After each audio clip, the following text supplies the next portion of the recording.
அனைவருக்கும் ஆத்ம நமஸ்காரம்.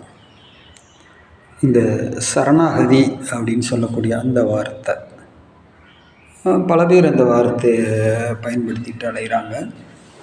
சரணாகதியினுடைய முழு அர்த்தம் புரிஞ்ச அந்த வார்த்தையை பயன்படுத்தவே மாட்டாங்க.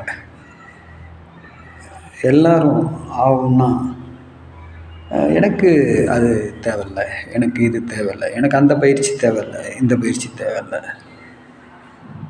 இறைவன்கிட்ட முழுமையாக சரணாகதி அடைஞ்சிருவேன், சரணாகதியை நான் மெயின்டைன் பண்ணிடுவேன், வாய்ப்பில்லை ராஜா, வாய்ப்பில்லை அப்படின்னு சொல்கிற மாதிரி. சரணாகதி அப்படின்னா என்ன, அதை யார் கடைபிடிக்கணும், யாருக்கு சரணாகதி சக்ஸஸ் ஆகும், எந்த ரேஞ்சில் இருக்கிறவன் சரணாகதி அடைஞ்சிட்டான் அப்படின்னு நம்ம அடையாளம் கொள்ள முடியும், பொருள் கொள்ள முடியும் அப்படின்றது இருக்கு இல்லையா. நீங்கள் 63 நாயன்மார்களுடைய வரலாறுகளை நீங்கள் உற்று நோக்கினால், ஒரு சாமியார் அடியார்கள் வீட்டில் தங்கி அந்த அடியாருடைய மனைவியை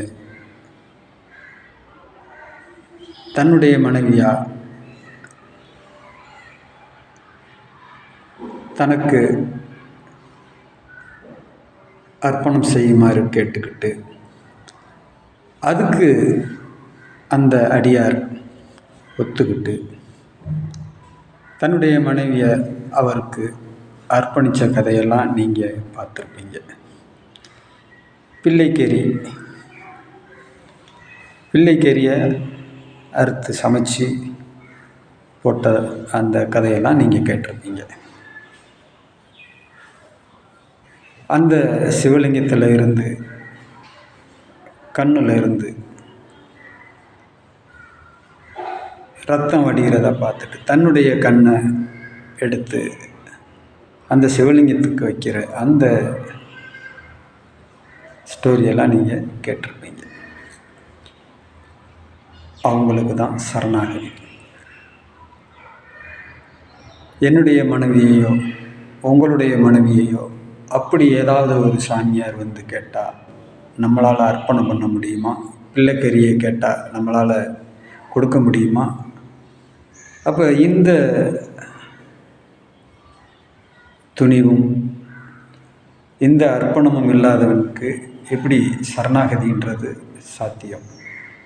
அது வெறுமனே வாயில் சொல்லக்கூடியது கிடையாது. சரணாகதின்னு சொல்லக்கூடியது உடல் பொருள் ஆவி அனைத்தையும் அர்ப்பணிக்கக்கூடிய அதுதான் சரணாகதி.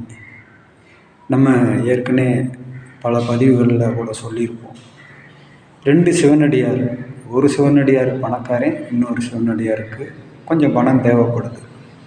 சிவலிங்கத்தின் மேலே நீ ஒரு 1.5 லட்ச ரூபாயை வச்சிரு, நான் இத்தனாம் தேதி உனக்கு திருப்பி தர்றேன்னு சொன்னால் அந்த பணக்கார சிவனடியார் கொடுப்பாரா?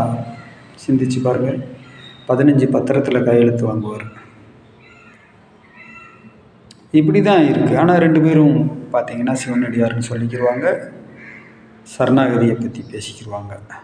அது எல்லாம் எது சரணாகதி அப்படின்னா, நம்ம முன்னமே சொன்ன மாதிரி உடல் பொருள் ஆவி அனைத்தையும் அர்ப்பணம் பண்ணவனுக்கு தான் சரணாகதி வேலை செய்யும், மற்றவனுக்கு வேலை செய்யாது.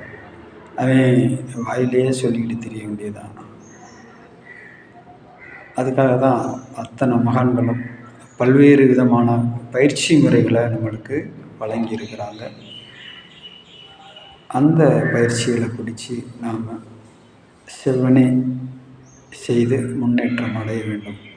வெற்று வார்த்தைகளால் வீணாகி போய்விடாதீர்கள் என்று சுட்டிக்காட்டி இந்த பதிவினை நிறைவு செய்கிறோம். ஆத்ம நமஸ்காரம்.